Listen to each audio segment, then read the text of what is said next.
សួរពុកម៉ែបងប្អូនថ្ងៃនេះខ្ញុំមាន Redmi Note 50មួយគ្រឿងពុកម៉ែបងដែលវាមានបញ្ហា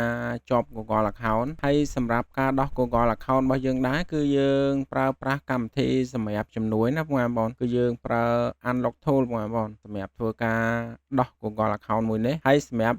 កម្មវិធីនេះដែរគឺវាងាយស្រួលក្នុងការធ្វើដែរពុកម៉ែបងធម្មតាកម្មវិធីយើងមានប្រើប្រាស់ license ទិញ license ពីគេគឺវាងាយស្រួលក្នុងការប្រើទេហើយសម្រាប់ការដោះកម្មវិធីនេះគឺវាងាយស្រួលសំខាន់ដែលយើងមានកម្មវិធីនឹងប្រើគឺយើងដោះបានតែម្ដងឥឡូវកុំឲ្យរងចាំយូរយើងទៅទស្សនាវីដេអូអំពីរបៀបដោះទាំងអស់គ្នា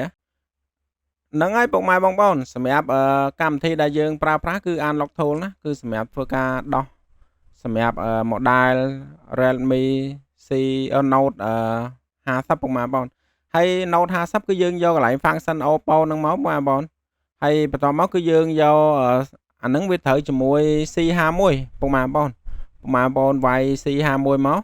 នេះគឺ C51 ហើយបន្ទាប់មកគឺយើងយក Iras SLP មកហើយសម្រាប់ទូរស័ព្ទគឺយើងធ្វើការបិទវាពុកម៉ែបងគឺយើងធ្វើការបិទគ្រឿងវាហើយបន្ទាប់មកគឺយើងចុច volume 2ខាងលើពុកម៉ែបងគឺចុច volume បូកនិង volume ដកពេលដែលយើងចុច volume បូក volume ដកឲ្យជាប់ហើយយើង connect USB ចូលណាយើង connect USB ចូលយើង connect USB ចូលអញ្ចឹងមកហើយពេលហ្នឹងគឺកម្មវិធី Unlock Tool គឺវាចាប់ធ្វើតែម្ដងពុកម៉ែបង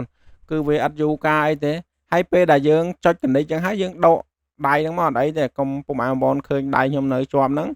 មិនមែនខ្ញុំចុចរហូតទេណាគឺយើងធ្វើការដកដៃមកនេះពុកម៉ែបងអញ្ចឹងការដោះ Google Account យើងគឺបានរួចរាល់ពុកម៉ែបងប្អូន